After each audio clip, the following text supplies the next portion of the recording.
My brother and I spent the majority of our summers in Lake Hartwell when we were kids, snorkeling, swimming, jumping off the pier, and riding behind the boat on many contraptions. It was the best of times. I can't remember the last time I was down here, so let's go and see what we find. This long, steep driveway hasn't gotten any less scary as I have gotten older. At the top, you lean forward in your car, peering over your steering wheel to make sure you stay on the stone pathway. It is very important to keep your tires on them and creep your car down the hill. If not, you could start sliding, and if your brakes can't stop you or the trees don't stop you, you are going for a not so fun ride down the hill. Now for a little history. My dad's parents built this house from whatever free or cheap materials that they could find. It has 2 bedrooms, 1 bathroom, a combination kitchen and dining room, and a living room. These stairs were always really scary for me as a child. Why? Because they were so steep and the railing had no pickets. Plus, it was really awkward to open the door because the handle is on the right next to the railing. That blue door leads to a basement, which we will come back to later.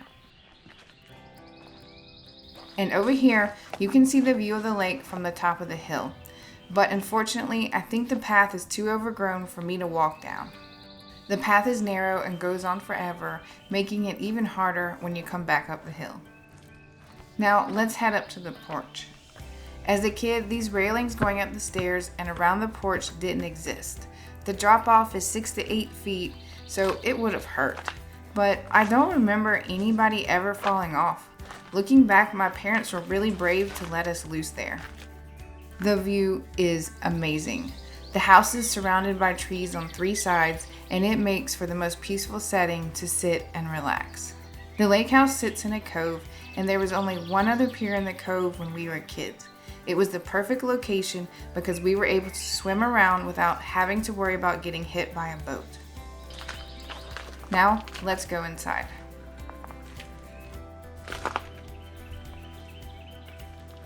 And wow! This place hasn't changed since it was built. On the left is the kitchen and eat-in dining room. Everything in this kitchen is the same exact way it was when I was little. It had everything but a dishwasher, and this stove is so old that the clocks are not digital. We ate so many meals here because back then there was only one restaurant nearby. But as kids, we didn't care because we came in the house just long enough to eat and sleep, and then it was back to the lake. That is my grandma's name, and she made some delicious meals in this kitchen. Look at that light fixture. That'll take you back in time, just like everything else in this house.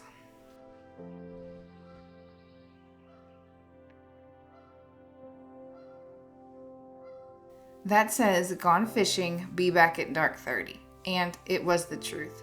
My dad would go fishing alone or with his dad after we ate dinner, and they would return sometime after dark when the fish stopped biting, aka dark 30. The living room is the only room that has newish furniture. Growing up, there were 2 couches, one extending off either side of the TV stand, forming an L. I remember sitting over here, keeping watch out the window, waiting to hear the roar of my dad's boat coming in the cove, then looking for the lights on his boat and listening for his footsteps as he came up the stairs.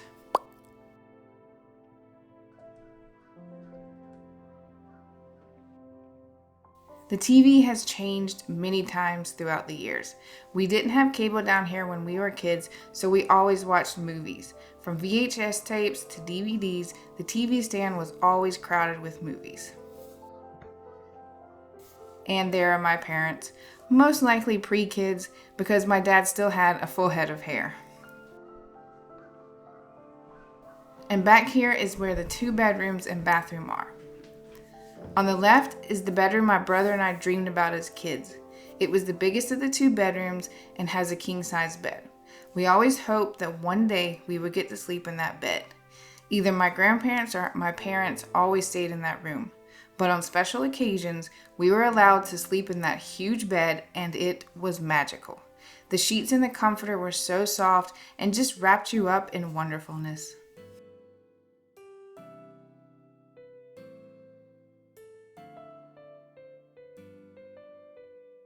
Here are some photos from when we were so freaking cute. That's me in the back as a baby, then my cousin Brittany with a small photo of her and her brother William, and a graduation photo of my brother Thomas. Hi! And a photo of my brother and I. We look so cute. I texted this picture to Thomas's wife Tori, and this was the conversation.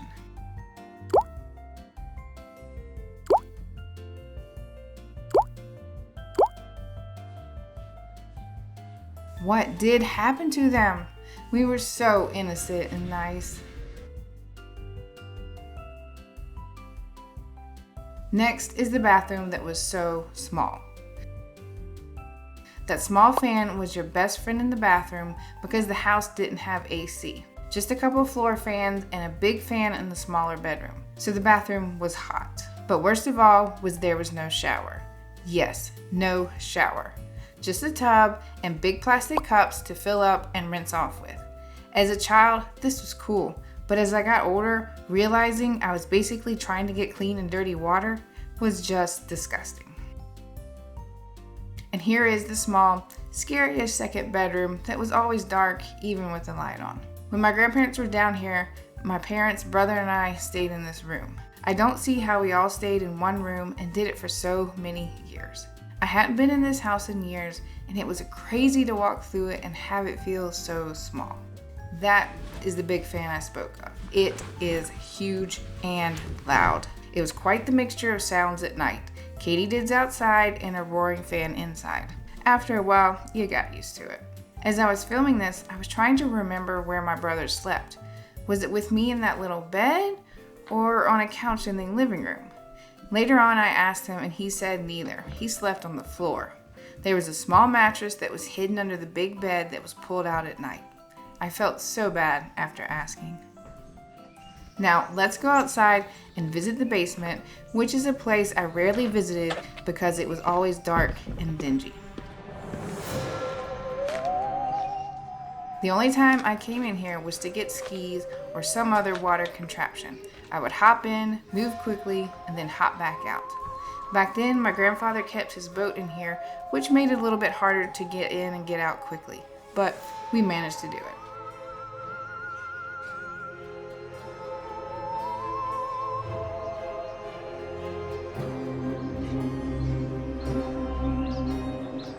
Now, let's head down to the water. I talked to my dad and he confirmed that the usual path isn't safe to go down, but he said that there's a car path on the other side that I can use. Straight away, I ran into a spider's web. It wasn't pleasant. So, I grabbed a stick,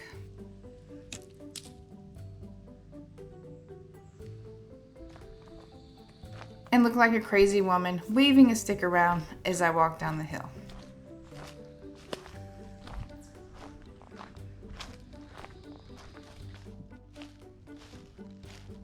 Right about here is when I got a little anxious about what I might run into since it was so covered in leaves. I thought about my sister-in-law Tori because she is deathly afraid of snakes. But then I thought about the conversation with my dad and he said it was safe, although I didn't specifically ask about snakes.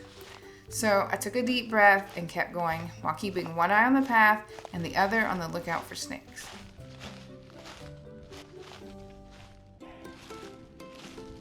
And here is Lake Hartwell in all her glory. It is so crazy to see how clear the water is. I can't remember the last time I saw it this clear, but that's what happens when a virus comes through and causes the lake to be shut down. Nature at her finest.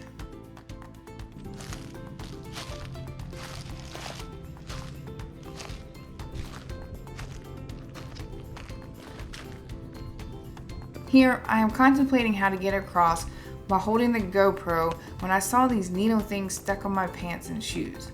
Luckily, they didn't prick me.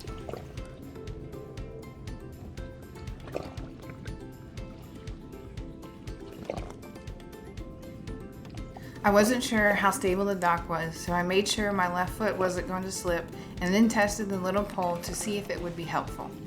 Right before I walked out, a boat had passed by near the cove, sending big waves in my direction. I realized my mistake as soon as I stepped on the dock, so I quickly got to the front and stood there like I was surfing, riding the waves. Those two docks were not there when we were kids. We basically had this whole cove to ourselves, and it was awesome. My brother and I spent so much time in this lake. We would either be snorkeling along the bank looking for minnows, fishing off the pier, or being pulled on numerous water contraptions behind the boat. My dad had so much fun going around the coves really fast to slingshot us out past the wake of the waves. It was thrilling and frightening at the same time. I also remember my Grandma Jean skiing on one ski. It was amazing because she didn't take off the normal way. Instead, she would put one foot in the ski holder and the other foot in the mud along the bank. Then she would get into position holding the rope. When the boat took off, she would hop her foot up out of the mud and place it in the other holder, landing perfectly on the water and taking off. It still blows my mind to this day that she could not only ski on one ski, but could take off like that. But what was even crazier was that she could hold the rope handle with one foot while skiing with just one foot in the ski. Pause the video and think about how insane that is. She was so graceful behind the boat, and what blew my mind even more was the fact that she couldn't swim a lick, as my dad said.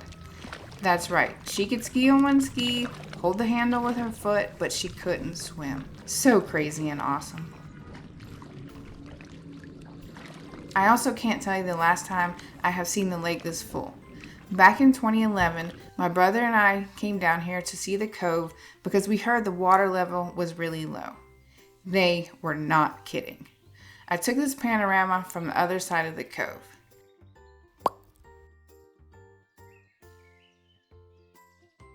That is the pier I was just standing on in the video, way over there, not near any water. To the left, you can see the point that we would swim to and walk out on. You can see where the neighbors kept moving their docks further and further out as the water went down. In the middle of the cove, you can see Thomas watching the chicken that we were reheating over the fire. And over here is our lake house.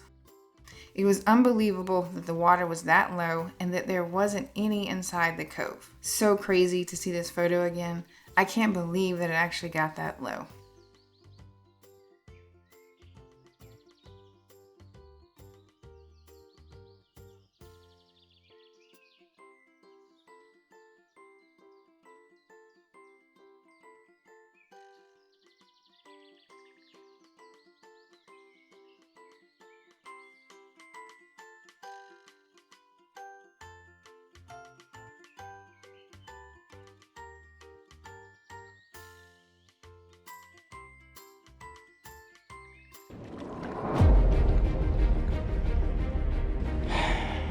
Time for that horrible walk back up the hill. I wish you could feel how steep it is. As a kid, I didn't care about the hill. Going up or down, it was easy because I was young and I had all the energy in the world. It amazes me that my dad and grandparents went up and down that hill just as often as we did as kids. I had the absolute best vacations down here, being able to eat, sleep, play in the water, and then repeat the next day. It was the perfect way to spend every summer in a very magical place. Want to show you? I look like you're out of shape. Get the winter attires. Yeah. Dying. Yeah, her winter attires killing her. You got an ant on your phone.